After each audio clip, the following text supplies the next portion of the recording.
लेकिन 26 फरवरी महाशिवरात्रि के दिन गलती से भी ये 3 काम कभी मत करना, वरना महादेव आपसे हो जाएंगे नाराज। घर में आएगी कंगाली और गरीबी। यदि आप भूल से भी इन कामों को कर देते हो तो महादेव कभी भी आपको माफ नहीं करेंगे। दोस्तों, पूज्य गुरुजी ने भी अपनी अभी अभी की ही कथा में बताया है कि 26 फरवरी महाशिवरात्रि के दिन गलती से भी महिलाओं और पुरुषों को यह 3 काम नहीं करने चाहिए। और भक्तों, इस बार की महाशिवरात्रि को हल्के में लेने की भूल बिल्कुल न करना, क्योंकि यह महाशिवरात्रि कोई मामूली शिवरात्रि नहीं है, बल्कि इस बार की महाशिवरात्रि पूरे 144 सालों के बाद महाकुंभ के दौरान पड़ रही है। इसीलिए विशेषकर भक्तों, 26 फरवरी महाशिवरात्रि के दिन आपको इन कामों को करने की सख्त मनाही होती है। अगर कोई भी स्त्री हो या पुरुष बिना जानकारी के इन कामों को करता है तो उससे महादेव रुष्ट हो जाते हैं और उसे आजीवन निराश रहना पड़ता है। हमारे हिंदू धर्म में महाशिवरात्रि का दिन बहुत ही खास माना गया है, क्योंकि यह दिन भगवान भोलेनाथ और माता पार्वती जी को समर्पित बताया गया है। यदि कोई भी व्यक्ति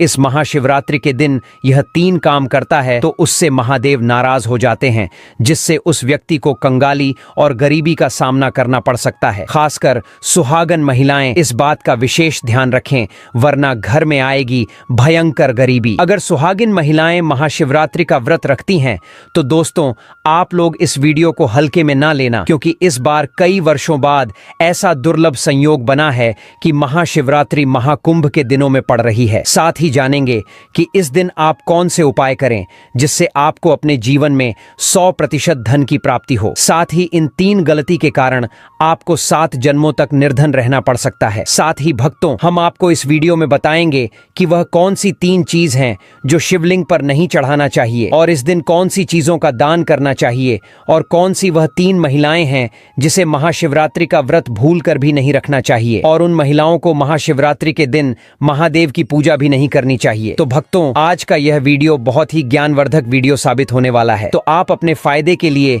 इस वीडियो को अंत तक वीडियो को ध्यान से देखना। आज की इस वीडियो में आप लोगों को महाशिवरात्रि के दिन वह ऐसी कौन सी 3 गलतियां हैं जो आपको नहीं करना चाहिए, एवं इस दिन आपको क्या खाना चाहिए और क्या नहीं खाना चाहिए जिससे परिवार में दोष न लगे, और महाशिवरात्रि के दिन किए जाने वाले 3 से 4 रामबाण उपाय भी बताऊंगा, और आपको इस दिन किन किन बातों का ध्यान रखना है, और इसी के साथ इस बार महाशिवरात्रि पर आपको कौन से 3 काम करने से बचना चाहिए, ये सारी जानकारी मैं आपको इस वीडियो में बताऊंगा। इस वीडियो को देखने के बाद आपको कोई और वीडियो देखने की जरूरत नहीं पड़ेगी। तो चलिए भक्तों, अब हम इस वीडियो पर ज्यादा समय बर्बाद न करते हुए आगे बढ़ते हैं। भक्तों, अगर आप भी चाहते हैं कि इस महाशिवरात्रि महादेव का आशीर्वाद आप पर सदैव बना रहे तो वीडियो को लाइक करें, चैनल को सब्सक्राइब करें और कमेंट बॉक्स में हर हर महादेव जरूर लिखते हैं। देखिए भक्तों, सबसे पहली बात तो यह कि हमारे हिंदू धर्म एवं प्राचीन ग्रंथों में सभी तिथियों में महाशिवरात्रि को सर्वश्रेष्ठ माना गया है, और महाशिवरात्रि का दिन भगवान भोलेनाथ को समर्पित है। इस दिन किए गए उपवास, जप, तप व ध्यान का विशेष महत्व होता है। शास्त्रों में बताया गया है कि महाशिवरात्रि का व्रत करने से संसारिक जीवन की सभी समस्याओं से मुक्ति मिलती है और व्यक्ति जन्म मृत्यु के बंधन से मुक्त हो जाता है। इस दिन यदि दोस्तों भगवान आप पर प्रसन्न हो गए तो आप मान के चलिए कि आपके जीवन से गरीबी को दूर करने से कोई नहीं रोक सकता है, एवं ऐसे व्यक्ति मरण उपरांत बैकुंठ धाम को प्राप्त होते हैं। शास्त्रों के अनुसार इस अत्यंत ही पुण्य एवं मंगलकारी तिथि पर कुछ ऐसे कार्य हैं जिनको करना वर्जित बताया गया। ऐसा करने से व्यक्ति को जीवन में कई तरह की परेशानियों का सामना करना पड़ता है और भगवान विष्णु की नाराजगी, माता लक्ष्मी की नाराजगी का भी सामना करना पड़ता है। आइए जानते हैं कि महाशिवरात्रि के दिन ऐसे कौन से कार्य हैं जिनको भूल कर भी नहीं करना चाहिए। चलिए जानते हैं पहली गलती के बारे में, जिसे कि हमें महाशिवरात्रि के दिन नहीं करना चाहिए। हमारे धर्मशास्त्र में स्पष्ट लिखा हुआ है कि महाशिवरात्रि का दिन स्वयं भगवान भोलेनाथ और माता पार्वती जी का दिन होता है। ऐसे में यदि कोई भी व्यक्ति गलती से भी मांस मदिरा का प्रयोग करता है तो व्यक्ति 7 जन्मों तक वंशहीन हो जाता है, और ऐसे लोग आकस्मिक दुर्घटना के शिकार हो भी हो सकते हैं। इसीलिए महाशिवरात्रि के दिन महिलाएं एवं पुरुष घर में तामसिक चीजों का प्रयोग न करें और ना ही अपने घर के किसी भी सदस्य को करने दें। चलिए जानते हैं अगले काम के बारे में। दोस्तों, महाशिवरात्रि के दिन आपको अपना मन शांत रखना चाहिए। दिन किसी से भी लड़ाई झगड़े या कलह क्लेश नहीं करना चाहिए। दोस्तों, अगली बात, महाशिवरात्रि के दिन स्त्री का अपमान ना करें। वैसे तो स्त्री का अपमान केवल एक दिन ही नहीं बल्कि कभी भी नहीं करना चाहिए। माता लक्ष्मी को स्त्री का स्वरूप माना जाता है। ऐसे में अगर आप महाशिवरात्रि के दिन की किसी स्त्री को अपमानित करते हैं तो इसे माता लक्ष्मी का अपमान माना जाता है। जिन घरों में महिला का सम्मान नहीं किया जाता है वहां माता लक्ष्मी कभी नहीं आती है। इसलिए महाशिवरात्रि के दिन पति पत्नी को भूलकर भी एक दूसरे से लड़ाई नहीं करनी चाहिए। माना जाता है कि इस मतभेद से बड़ी परेशानी पैदा हो जाती है। महाशिवरात्रि के दिन ऐसा कोई भी काम ना करें जिससे दाम्पत्य जीवन में परेशानी आ जाए। महाशिवरात्रि के दिन मांसाहार भूलकर भी नहीं करना चाहिए। इसके अलावा इस दिन अल्कोहल पीने से भी बचना चाहिए। अगर संभव हो तो महाशिवरात्रि के दिन पूर्ण सात्विक भोजन करें। इस दिन मांस मदिरा का सेवन करने से घर में अशांति आती है और माता लक्ष्मी नाराज हो जाती है। दूसरी बात, भक्तों, महाशिवरात्रि के दिन काले कपड़े नहीं पहनने चाहिए। महाशिवरात्रि के दिन काले रंग के कपड़े पहनना भी अशुभ माना जाता है, क्योंकि काला रंग नकारात्मक ऊर्जा का प्रतीक होता है और इसे तामसिक गुण से जुड़ा हुआ माना जाता है। इस दिन साधक को सफेद, पीला, हरा या अन्य हल्के रंग के कपड़े पहनने चाहिए, क्योंकि यह रंग सकारात्मक ऊर्जा को आकर्षित करते हैं और पूजा की प्रभावशीलता बढ़ाते हैं। भगवान शिव का ध्यान करने के लिए हल्के और शुद्ध रंगों के कपड़े पहनने चाहिए। इसी के साथ दोस्तों, आपको महाशिवरात्रि के दिन काले रंग की वस्तुओं का दान करने से भी बचना चाहिए। भक्तों, तीसरी बात, महाशिवरात्रि के दिन देर तक ना सोएं। महाशिवरात्रि के दिन देर से सोना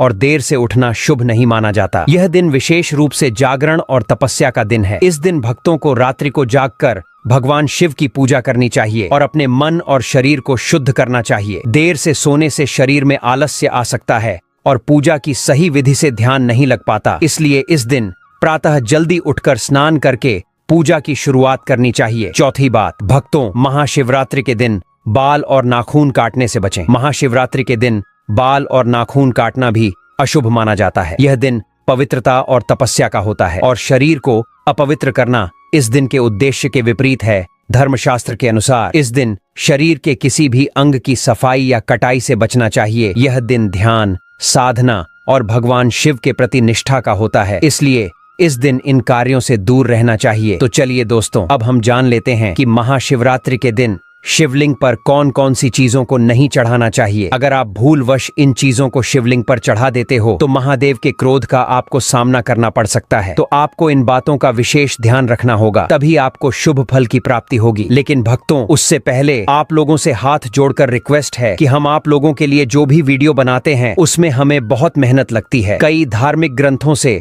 साधु संतों से हमें यह जानकारी एकत्रित करते हैं। इसलिए अगर आपको हमारी वीडियो थोड़ी सी भी ज्ञानवर्धक लग रही हो तो प्लीज इस वीडियो को एक लाइक करके हमारे चैनल को सब्सक्राइब भी जरूर करें। तो चलिए भक्तों, जान लेते हैं कि महाशिवरात्रि के दिन कौन कौन सी चीजों को नहीं चढ़ाना चाहिए। सबसे पहली चीज है टूटे हुए चावल। भक्तों, शिवलिंग पर पूजा अर्चना करते समय टूटे हुए चावल चढ़ाना अशुभ माना जाता है। यह धर्मशास्त्र के अनुसार भगवान शिव को सम्मान देने में कमी का प्रतीक है। जब हम शिवलिंग पर चढ़ाते हैं तो चावल को पूर्ण रूप से और सही अवस्था में चढ़ाना चाहिए। टूटे चावल की बजाय साबुत चावल का इस्तेमाल करना चाहिए, क्योंकि यह पूजा की शुद्धता और भगवान शिव की भक्ति में निष्ठा का प्रतीक है। भक्तों, दूसरी चीज, महाशिवरात्रि के दिन केतकी और चंपा के फूल न चढ़ाएं। भगवान शिव को चढ़ाने के लिए विशेष प्रकार के फूलों को चढ़ाया जाता है, लेकिन ज्योतिष शास्त्र और धर्मशास्त्र के अनुसार केतकी और चंपा के फूल भगवान शिव को नहीं चढ़ाने चाहिए। इन फूलों को चढ़ाना अशुभ माना जाता है। शिव पूजा के लिए बेलपत्र, कच्चे आम के पत्ते,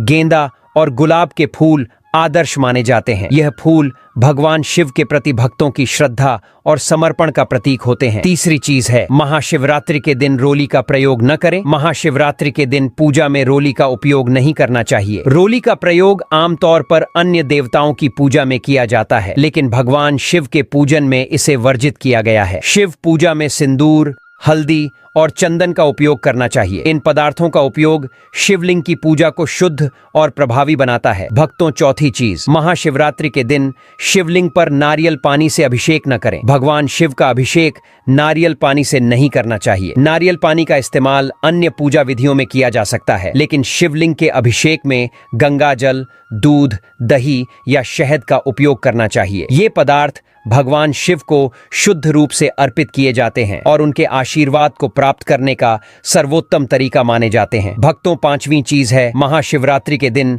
शिवलिंग पर सिंदूर का उपयोग न करें। शिवलिंग पर सिंदूर चढ़ाना भी महाशिवरात्रि के दिन वर्जित माना जाता है, क्योंकि सिंदूर का उपयोग आमतौर पर देवी पूजा में किया जाता है, जबकि भगवान शिव के पूजन में इसे नकारात्मक माना जाता है। भगवान शिव को हल्दी, चंदन या बेलपत्र चढ़ाना चाहिए, क्योंकि ये पदार्थ शुद्धता और धार्मिकता का प्रतीक होते हैं। छठवीं चीज है, महाशिवरात्रि के दिन शिवलिंग पर जल चढ़ाने के लिए लोहे के बर्तन का उपयोग नहीं करना चाहिए। लोहे के बर्तन से जल चढ़ाना धर्मशास्त्र के अनुसार अशुभ माना जाता है। इसके बजाय कांसे, तांबे या मिट्टी के बर्तन का उपयोग करना चाहिए। इन बर्तनों में जल चढ़ाने से शुद्धता और भगवान शिव की कृपा की संभावना बढ़ जाती है। लोहे से शुद्धता का प्रभाव कम हो सकता है, जबकि तांबे और कांसे के बर्तन सकारात्मक ऊर्जा को आकर्षित करते हैं। चलिए दोस्तों, अब हम आपको बताते हैं 26 फरवरी महाशिवरात्रि के दिन करने वाले कुछ रामबाण उपायों के बारे में, जो आपकी जिंदगी बदल देंगे। दोस्तों, इस बार साल 2025 में पड़ने वाली महाशिवरात्रि को साधारण समझने की भूल मत करना, क्योंकि यह महाशिवरात्रि कोई मामूली नहीं,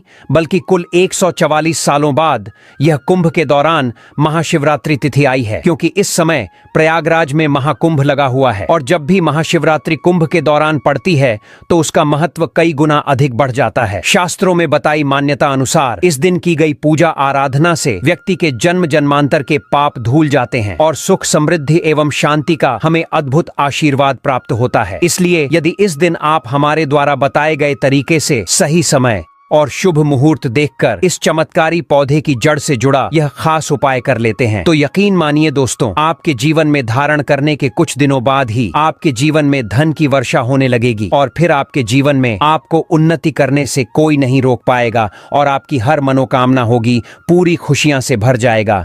आपका पूरा घर कुंडली में बैठे सभी ग्रह नक्षत्र देंगे आपका साथ, जिससे आपके जीवन में इतना बैंक बैलेंस बढ़ जाएगा कि 7 पीढ़ी तक बैठकर खाएंगे। इस चमत्कारी पौधे की जड़ के चमत्कारों के बारे में महाकुंभ में आए दुर्लभ साधु संतों ने हमें विशेष आग्रह पर बताया है, क्योंकि यह कोई साधारण पौधे की जड़ नहीं, बल्कि शास्त्रों में धन को चुंबक की तरह आकर्षित करने वाला पौधा माना जाता है। दोस्तों, शास्त्रों ने बताया है कि इस पौधे की जड़ में स्वयं त्रिदेव ब्रह्म विष्णु महेश का वास होता है। पूरा का पूरा ब्रह्मांड इस खास पौधे की जड़ में समाया माना जाता है। तो इसलिए दोस्तों, इस अति विशेष एवं दुर्लभ पौधे की जड़ को अगर आप 26 फरवरी महाशिवरात्रि के दिन लाकर पहन लेते हैं, तो इसी से आपका बेड़ा पार हो जाएगा, क्योंकि सिर्फ इस एक पौधे की जड़ को धारण करने के बाद आपको त्रिदेव ब्रह्मा विष्णु महेश का आपको ऐसा विशेष आशीर्वाद प्राप्त होगा, जिसके बाद आपको धनवान बनने से दुनिया की कोई भी शक्ति नहीं रोक पाएगी। दोस्तों, चलिए जानते हैं कि कैसे आपको इस खास पौधे की जड़ को धारण करना है, कौन सा यह पौधा है। सभी जानकारी अभी हम आपको बताने वाले हैं, लेकिन उससे पहले दोस्तों, इस वीडियो को बनाने में एवं साधु संतों से जानकारी प्राप्त करने में हमारी टीम ने बहुत मेहनत की है। इसलिए हमारे लिए एक लाइक तो जरूर कर दीजिए, ताकि हमारा मनोबल बढ़ जाए। साथ ही इस महाशिवरात्रि पर भगवान भोलेनाथ जी की अपने जीवन में असीम कृपा प्राप्त करने हेतु कमेंट में हर हर महादेव जरूर लिख दें। दोस्तों, यह पौधा इतना चमत्कारी है कि हमारे प्राचीन ग्रंथों में इस पौधे की प्रशंसा की गई है। पुराने जमाने के बुजुर्ग लोग इसकी महिमा से बढ़िया तरीके से परिचित होते हैं, इसलिए जहां कहीं भी उन्हें यह चमत्कारी पौधा दिखता है, वह इसे तत्काल प्रणाम करके इससे जुड़ा उपाय जरूर करते हैं। शास्त्रों में बताई गई आज्ञा के अनुसार यदि महाशिवरात्रि पर आप इस पौधे की जड़ को धारण करते हैं, तो स्वयं आपके पितरों का आशीर्वाद आपको मिल जाएगा। भक्तों, आपने अपने आसपास अपामार्ग का पौधा, जिसे चिड़चिड़ा भी कहते हैं, इसे आपने भी जरूर देखा होगा। यह पौधा अपने आप में बहुत फायदेमंद माना जाता है। आज मैं लक्ष्मी प्राप्ति के लिए इसका उपाय आपको बताऊंगा, क्योंकि इसकी जड़ में मां गंगा का और इसके पत्तियों, तनों, फलों में ब्रह्मा विष्णु महेश का वास होता है। तो यदि आपने इस पौधे की जड़ का उपयोग सही तरीके से कर लिया, तो निश्चित रूप से आपके ऊपर भगवान भोलेनाथ प्रसन्न हो जाएंगे। तो देखिए, कई लोग इस पौधे से दातुन किया करते हैं। पौधे के बारे में आपको बताएंगे, इसके तने के बारे में बताएंगे, पत्तियों के बारे में बताएंगे, बीज के बारे में बताएंगे, फूल और जड़ के बारे में भी आपको महत्वपूर्ण जानकारी देंगे। तो हर एक इसका जो पार्ट है वह बहुत ही महत्वपूर्ण है। इसीलिए इस पौधे के बारे में जानना बहुत जरूरी है। यह पौधा जो आपने वीडियो के शुरुआत में ही देखा था, यह पौधा आमतौर पर आपके आसपास देखा जाता होगा। इसे चिड़चिटा कहा जाता है, कहीं कहीं पर अपामार्ग भी कहा जाता है। भक्तों, अब बात करते हैं कि आपके जीवन में अगर परेशानियां हैं, धन की दिक्कत है, तो वह कैसे दूर होगी। लेकिन सबसे पहले बीमारियों को दूर करने के बारे में जान लीजिए। और हम सत्य कहते हैं कि इसमें से कोई ना कोई उपाय आपके आसपास के लोग भी जानते होंगे। आपके जो बूढ़े बुजुर्ग होंगे वह भी जरूर जानते होंगे इस पौधे का उपयोग कैसे किया जाता है। और तो और हम आपको शुरू से ही बता रहे हैं कि इस पौधे में सभी देवताओं का निवास होता है। अगर शनि की 7.5 से परेशान है तो वह भी दूर हो जाता है। भक्तों, अब बात करते हैं हम आपके लिए कि इसका कौन सा वह तांत्रिक प्रयोग है जो महाशिवरात्रि के दिन आपके के जीवन को बदल करके रख देगा। वास्तु अनुसार लाल अपामार्ग की टहनी से यदि दातुन किया जाए तो व्यक्ति को वाक सिद्ध की प्राप्ति होती है। इसका मतलब है कि वह व्यक्ति जो भी कहेगा वह सच हो जाएगा। जी हाँ दोस्तों, मतलब महाशिवरात्रि के दिन यदि आप इस पौधे से दातुन कर लेते हैं तो आपके जुबान पर साक्षात माता सरस्वती जी विराजमान हो जाएंगी। साथ ही अपामार्ग की जड़ का महाशिवरात्रि प्रातः काल में विधि पूर्वक पूजन करें और इसे मंत्रों से अभिमंत्रित करके हाथ में बांधे। ऐसा करने से व्यक्ति को बड़ी से बड़ी समस्या से छुटकारा मिलता है। अपामार्ग यानी चिड़चिटा को घर में भी लगाना बेहद शुभ माना जाता है। हिंदू धर्म ग्रंथों के अनुसार महाशिवरात्रि पर भगवान शिव व माता पार्वती की विधिवत पूजा करने से मन वांछित फल की प्राप्ति होती है। इतना ही नहीं, इस दिन शिवलिंग पर कुछ चीजों को चढ़ाने से भगवान शिव के प्रसन्न होने की मान्यता है। कहा जाता है कि इससे जीवन में सुख समृद्धि व खुशहाली का आगमन होता है। जाने महाशिवरात्रि पर शिवलिंग पर क्या चढ़ाना चाहिए। भक्तों, पहली चीज है काला तिल। ज्योतिष शास्त्र के अनुसार शिवलिंग पर काला तिल चढ़ाने से व्यक्ति को हर तरह की परेशानियों से मुक्ति मिलती है। इसके साथ ही शनि दोष व शनि की 7.5 का अशुभ प्रभाव कम होने की मान्यता है। दूसरी चीज है बेलपत्र। मान्यता है कि भगवान शिव को बेलपत्र अर्पित करने से बरकत का आगमन होता है और दरिद्रता मिटती है। इसके साथ ही शिव जी पर बेलपत्र चढ़ाने से आध्यात्मिक शक्ति प्राप्त होती है। भक्तों, तीसरी चीज है चंदन। महाशिवरात्रि पर भगवान शिव पर चंदन चढ़ाना अत्यंत शुभ माना गया है। मान्यता है कि ऐसा करने से भगवान शिव प्रसन्न होते हैं और सुख समृद्धि का आशीर्वाद प्रदान करते हैं। भक्तों, चौथी चीज है दूध और गंगा जल। महाशिवरात्रि पर भगवान शिव का दूध व जल से अभिषेक करना चाहिए। मान्यता है कि ऐसा करने से महादेव प्रसन्न होते हैं और जीवन की समस्याओं से मुक्ति मिलती है और संकटों से रक्षा होती है। दोस्तों, अगर आपको हमारी वीडियो पसंद आई हो तो कृपया लाइक और सब्सक्राइब जरूर करें। इससे हमें प्रेरणा मिलती है और हम आपके लिए और भी बेहतरीन वीडियो लाते हैं। साथ ही बेल आइकन को दबाना न भूलें ताकि हमारे नए वीडियो का नोटिफिकेशन आपको सबसे पहले मिले। धन्यवाद।